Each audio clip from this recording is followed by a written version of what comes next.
Paris, gare de Lyon. Un train un peu particulier attend des voyageurs curieux de s'informer sur les questions de changement climatique. Du 6 au 25 octobre prochain, le train du climat s'arrêtera dans 19 villes dans toute la France.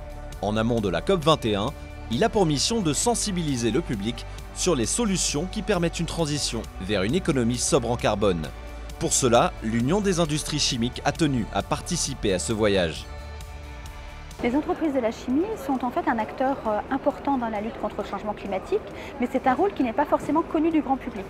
Donc il nous a semblé important de monter à bord de ce train pour montrer nos innovations, la façon dont on produit autrement pour réduire notre propre empreinte environnementale. Les entreprises de la chimie en France ont d'ailleurs réussi à réduire de 50% en 20 ans ses émissions de gaz à effet de serre. C'est à ce titre aussi qu'elle est présente pour soumettre des solutions à d'autres secteurs industriels ou de la société. Comme ce train va aller dans 19 ou 20 villes en France et que l'industrie chimique elle est présente partout, on attend que les gens qui viennent ici soient un peu étonnés, stupéfaits de voir à quel point l'industrie chimique est un contributeur majeur sur le changement climatique. Et parmi ses partenaires, on peut retrouver des grands groupes tels que PCAS. Dans ce train, on présente deux choses. On a deux filiales, l'une qui est Proteus et qui participe par ses enzymes spécifiques au recyclage d'un certain nombre de matériaux, et l'autre est Enersens, qui est notre start-up dans le domaine de l'isolation thermique sur base d'isogel de silice. VWR.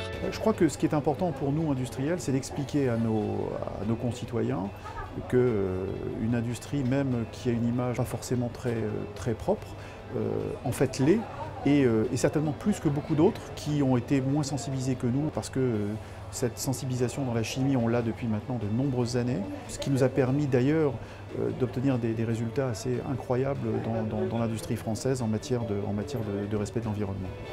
Mais aussi des petites entreprises comme Quadlab. Nous avons exposé un peu le projet qui nous a occupés pendant quelques temps. En 2013, nous avons déménagé dans de nouveaux locaux que nous avons fait construire vraiment sur mesure, adaptés à nos process. Et de par notre métier, nous avons essayé de faire un bâtiment vertueux qui nous a permis de faire des économies d'énergie et d'avoir un impact moindre sur l'environnement. Ce train est soutenu par le ministère de la Recherche et de l'Environnement et labellisé par le comité ministériel de la COP21.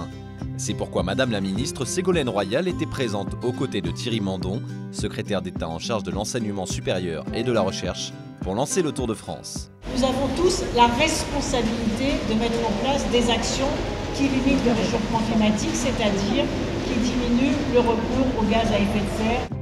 Et afin de sensibiliser dès le plus jeune âge, les scolaires sont cordialement invités à monter dans le train du climat. C'est aussi important pour les étudiants parce qu'en effet, les entreprises de la chimie sont un contributeur pour l'emploi important. Nous sommes engagés à 47 000 embauches d'ici 2017 et il est important de mieux faire connaître les métiers qui sont les nôtres. Donc une opération comme le train du climat, c'est aussi aller à leur rencontre, leur montrer la réalité du terrain, les différentes formations qui sont associées. Et c'est vrai que pour les jeunes lycéens l'année prochaine, ils auront la possibilité de choisir avec 2 nouveaux BTS. Donc ce train est aussi une façon de montrer qu'on adapte nos formations aux besoins des entreprises. À vous de prendre le train du climat en marche pour un avenir plus vert.